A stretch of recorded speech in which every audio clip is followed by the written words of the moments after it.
Hey everyone, welcome to Plants and Politics. So Matt Gaetz has been exonerated.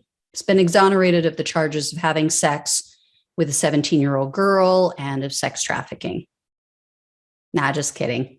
He's still under investigation and he may still be prosecuted. But what did come out is that the man that Gaetz accused, or the man who Gaetz accused of extorting him, was just arrested and indicted for crimes related to Gaetz. And I can almost guarantee that he's going to use this man's arrest as evidence of his innocence. Just know it's a bunch of bullshit, as you're going to hear. So here's the deal. Stephen Alford, as you may recall, was seeking Gaetz's financial assistance to help him rescue a former FBI agent named Bob Levinson. Levinson had disappeared in Iran all the way back in 2007. He was on a covert U.S. mission, and Alford believes that he's still alive and that he's being held as a prisoner. Therefore, he approached Gigantic Cranium Gaetz and his father, who has a lot of connections and a lot of money, and he asked for $25 million to fund Levinson's rescue and also to help with some contacts, right, in the government. In turn, Alford allegedly promised that President Biden would then potentially make Gaetz's legal issues disappear. In the 6-page indictment, it states, quote, Stephen M. Alford falsely represented in the Project Homecoming letter that his team has been assured by the president that he will strongly consider, and that was a quote, a presidential pardon or instruct the Department of Justice to terminate any and all investigations involving family member A. That would be Gaetz. Should the team be able to secure the purported release of RL from captivity? So federal prosecutors have charged Alford with crimes, but they didn't charge him with the crime that Gaetz claims he committed.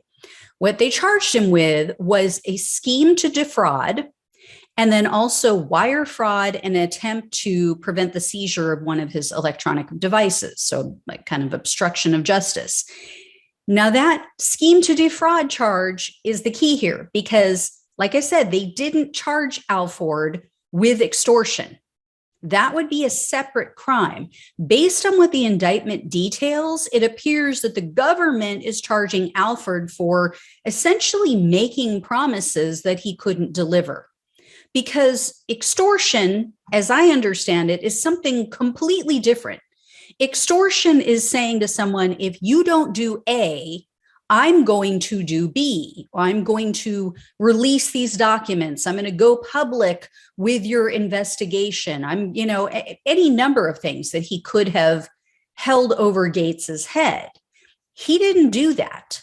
What Alford did, according to the indictment, not just what I say, but according to the indictment, he told Gaetz, if you do A, we may be able to, we'll try to make B happen.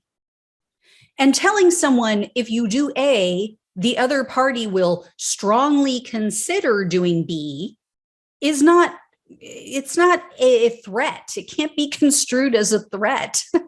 So, if Alford had approached Gaetz prior to the investigation being opened or prior to the investigation going public and said something to the effect of like, if you don't give us the 25 million and your assistance, the DOJ is going to start investigating you or charge you with a crime, or I'm going to go public with these allegations, that would totally be extortion. So I don't see it as the win that Gaetz is inevitably going to use it as. And you can totally expect that the right-wing news outlets and grifters on social media, they're going to start declaring Gaetz innocent. They're going to say he's innocent of all allegations. See, this was an extortion scandal, blah, blah, blah. They're going to spin this to his benefit. They're going to leave out key details that don't fit their nothing to see here narrative. And they're not going to tell their audience that even if Alford had been extorting Gaetz, even if it was true, It doesn't mean that Gaetz is innocent. It would just mean that Gaetz was a prime target for extortion because of his alleged illegal behavior. Both could be true, right? The guy could be extorting him and he could be guilty. And that's how he got extorted. That's the leverage they used. But, they don't want to talk about that fact. They're never going to say that. So anyway, Alford denies the allegations and the charges against him. So I'll let you know what I hear on both of these, though, guys. Thanks so much for watching and listening. Take care, and I'll talk with you soon.